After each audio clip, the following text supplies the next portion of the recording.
कोई भी लड़ाई वैचारिक सहमति के बिना नहीं लड़ी जा सकती। नमस्कार, मैं निधि रतन और आप देख रहे हैं नेशनल दस्तक। ये तस्वीर आप देख रहे हैं, ये तस्वीर है कोलकाता हाई कोर्ट के चीफ जस्टिस चित्तरंजन दास की। जी हाँ, इनकी फेयरवेल पार्टी के दौरान इन्होंने कुछ ऐसा कहा कि पूरे देश में इनकी चर्चा होने लगी और हर कोई इनके बारे में चर्चा कर रहा है। सोचिए, इन्होंने कहा कि मैं पहले भी आरएसएस में था और रिटायरमेंट होने के बाद मैं आरएसएस में चला जाऊंगा।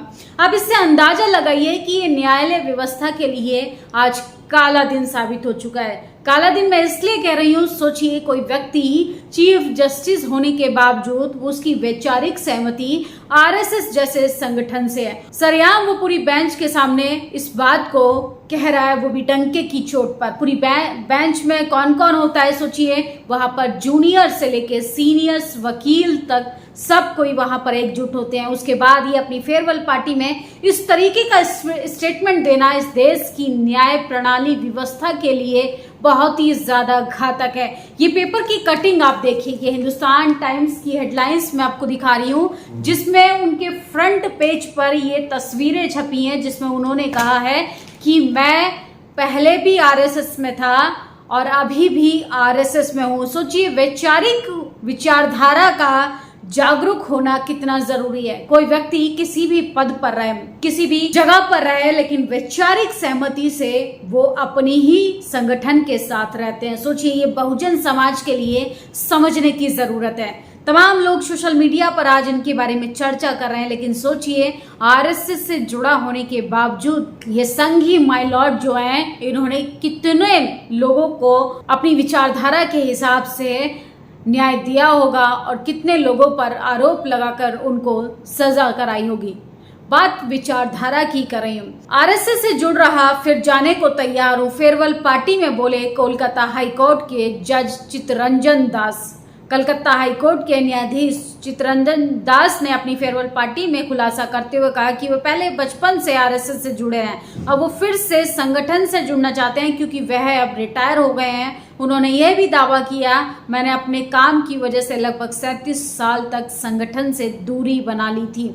सोचिए किस तरीके से ये लोग सरेआम ये स्टेटमेंट देते हैं और देश की लोकतंत्र व्यवस्था को किस तरीके से कमजोर बनाया जा रहा है और कैसे ये तमाम सवाल खड़े होते हैं। क्या इन्होंने उन तमाम बेकसूर लोगों को सजा नहीं सुनाई होगी जिनकी कोई गलती नहीं थी? इसलिए कहा जाता है कि बहुजन समाज के लोग हीरा चोरी के अंदर में जेल की सलाखों के पीछे चले जाते हैं और हीरा चोरी वो बाइज्जत बरी हो जाते हैं। सोचिए, न्याय व्यवस्था पर सवाल उठाया जा रहा है। कॉलेजियम सिस्टम की वजह से पहले ही बहुजन समाज के लोग वहां पर नहीं है और उसके बावजूद एक जज का कहना कि मैं पहले भी आरएसएस में था और अभी भी आरएसएस में हूँ, ये काफी ज्यादा घातक है। माय लॉर्ड को तो शायद जिम्मा मिला था लोकतंत्र को बचाने के लिए, माय लॉर्ड को जिम्मा मिला था न्याय प्रणाली पर संपूर्ण तरीके से काम करने के लिए, लेकिन माय लॉर्ड तो संघी विचारधारा के निकले।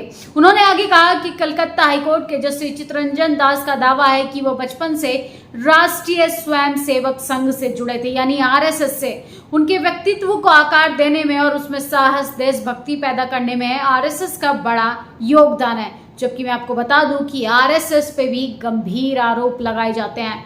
विदाई भाषण में कलकत्ता हाईकोर्ट के जज चित्तरंजन दास बोले, मैं आरएसएस का सदस्य था और फिर से लौटने के लिए भी तैयार हूं। सोचिए किस तरीके से, कितना आसान होता है कि आप किसी न्याय व्यवस्था को संभाले रहिए और एक लंबे समय तक उस मानसिकता को छुपाए रखिए और जब आपका रिटायरमेंट का समय आए तो आप सरेआम पूरी बेंच के सामने कहें डंके की चोट पे कि मैं आरएसएस का था और आरएसएस में आप लौटने के लिए तैयार हूँ। ये द प्रिंट की हेडलाइन से विदाई भाषण में कलकत्ता हाईकोर्ट के जज चित्तरंजन दास बोले, मैं आरएसएस सदस्य था और हूँ और लौटने को भी तैयार हूँ। न्यायमूर्ति दास ने कहा आरएसएस के साथ उनका जुड़ाव बचपन से था। इस बतौर न्यायाधीश अपने कर्तव्य को प्रभावित नहीं किया बल्कि उन्हें साहसी, ईमानदार, देशभक्त बनने की मदद करी। आरएसएस को कह रहे हैं कि उन्होंने उनकी अंदर देशभक्ति की जो लालसा है वो उसके अंदर पैदा की। मैं आरएसएस में लौटने के लिए तैयार हूँ। कलकत्ता हाईकोर्ट के जज चित्तरंजन दास हुए रिटायर, अपने विदाई भाषण में बोले। तो ये तमाम तरीके की चीज़ें हैं जो आज ये इस तरीके के सवाल खड़े किए जा रहे हैं न्याय व्यवस्था पे। सोचिए कैसे, कितना आसान होता है इन लोगों के लिए, और जिनकी विचारधारा इनसे सहमत नहीं होगी उन तमाम लोगों को राजनीतिक तौर पे इन्होंने कितना कमजोर किया होगा। सदस्यता का इस्तेमाल करियर में उन्नति के लिए नहीं। जस्टिस दास ने कहा, मैंने कभी भी संगठन की सदस्यता का इस्तेमाल करके अपने करियर में उन्नति के लिए नहीं किया, क्योंकि यह इसके सिद्धांत के खिलाफ है। उन्होंने कहा कि उन्होंने सभी के साथ समान व्यवहार किया, चाहे वे कोई अमीर हो, गरीब हो, कम्युनिस्ट हो, भाजपा का हो, कांग्रेस का हो, तृणमूल कांग्रेस का हो। न्यायमूर्ति दास ने कहा, मेरे सामने सभी समान हैं, मैं किसी भी राजनीतिक दर्शन या तंत्र के लिए पूर्व ग्रह नहीं रखता। उन्होंने आगे कहा कि मैं जीवन में कुछ भी गलत नहीं किया, इसलिए मुझ में ये कहने का साहस है कि मैं संगठन से जुड़ा हूं, क्योंकि ये भी गलत नहीं है। तो सोचिए, क्या किसी जज को इस तरीके से कभी भेदभाव करना चाहिए? डंके की चोट पर कह रहे हैं कि मैंने किसी के साथ भेदभाव नहीं किया। किसी संगठन का है, कोई किसी पार्टी का है, कोई विपक्षी पार्टी का नेता है, तो क्या आप उसके साथ इस तरीके का दुर्व्यवहार करेंगे? सोचिए, ये एहसान दिखा रहे हैं। इनकी विचारधारा में संघीय मानसिकता का प्रदर्शन देखिए कि ये एहसान के तौर पर, अगर आप एक जज के पद पर बैठे हैं तो आपका काम है न्याय करना, आपका काम है कि कोई भी बेकसूर व्यक्ति को सजा ना मिले। सोचिए किस तरीके से कि ये डंके की चोट पर कह रहे हैं कि मैंने किसी के साथ गलत नहीं किया, एहसान के तौर पर कह रहे हैं, जबकि इनको अपने काम के ये आज़ादी ने इनकी संविधान देता है, संविधान के बतौर इन्हें काम करना चाहिए था। लेकिन आरएसएस को ये सारा क्रेडिट दे रहे हैं। आरएसएस मुख्यालय पर कब फहरेगा तिरंगा? मोहन भागवत से अधीर रंजन चौधरी पहले ही सवाल खड़ा कर चुके हैं। जी हाँ, आरएसएस की ये विचारधारा से प्रभावित हैं, वही आरएसएस जिसने अपने पैरों से भारतीय तिरंगे को कुचलने का काम किया था, वही आरएसएस जिसने कई सालों तक अपने हेडक्वार्टर पर तिरंगा नहीं फहराया था। संघ प्रमुख मोहन भागवत पर अधीर रंजन चौधरी ने निशाना साधा था कि अधीर ने भागवत से पूछा, वे बताए कि आरएसएस मुख्यालय पर तिरंगा कब फहराया जाएगा। उन्होंने संघ पर गंभीर आरोप लगाए। ये पेपर की कटिंग देखिए। आरएसएस ने 1948 में तिरंगे को पैरों तले रौंदा था, जो आज मोहन भागवत कहते हैं कि मुसलमानों को भारत में रहने का अधिकार है। अरे, ये हिंदुस्तान किसी के बाप का नहीं है। इस मिट्टी में शामिल उन तमाम लोगों का बलिदान है, इन तमाम लोगों का सेक्रीफाइस है जो आज़ादी के समय इस देश की आज़ादी के लिए अपना खून पसीना बहाए थे।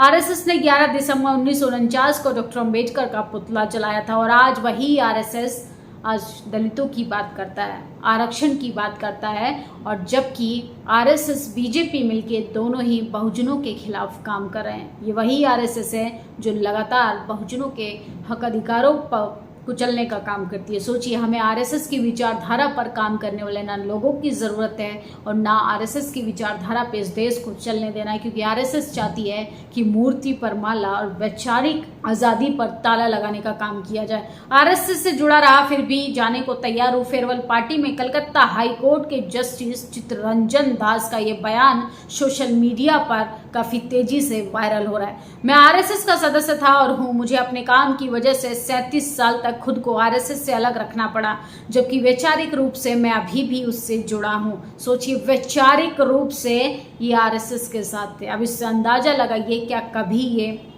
बहुजनों के हक अधिकार के लिए बात किए होंगे? उनसे अंदाजा लगाइए कितने बहुजनों को इन्होंने विचारधारा के हिसाब से लोगों को इंसाफ दिलाया होगा। इसके बाद मैं आरएसएस के लिए काम करने के लिए स्वतंत्र हूँ। कलकत्ता हाईकोर्ट के जस्टिस चित्तरंजन दास ने अपने विदाई भाषण में कही ये बात। तो सोशल मीडिया पर चित्तरंजन दास का ये बयान जो है काफ़ी तेज़ी से वायरल हो रहा है, और आज सोशल मीडिया पर जब आप देखेंगे तो पेपर की हेडलाइंस पर ये बड़े बड़े शब्दों में लिखा गया है, और डंके की चोट पर चीफ जस्टिस कह रहे हैं कि मैं आरएसएस में था और 37 साल तक अपनी वैचारिक लड़ाई से अलग रहा, और अब मुझे वापस आरएसएस में जाना पड़ रहा है। कलकत्ता हाईकोर्ट के न्यायाधीश चित्तरंजन दास ने अपनी फेयरवेल पार्टी में खुलासा करते हुए कहा कि वे बचपन से आरएसएस से जुड़े रहे, अब वे फिर से संगठन से जुड़ना चाहते हैं क्योंकि वे रिटायर हो गए हैं। उन्होंने ये भी दावा किया कि मैंने अपने काम की वजह से 37 साल तक संगठन से दूरी बना ली थी। अब सोचिए, माय लॉर्ड से अगर पूछा जाए कि आप संवैधानिक मूल्यों पर काम कर रहे थे कि आरएसएस की विचारधारा पर,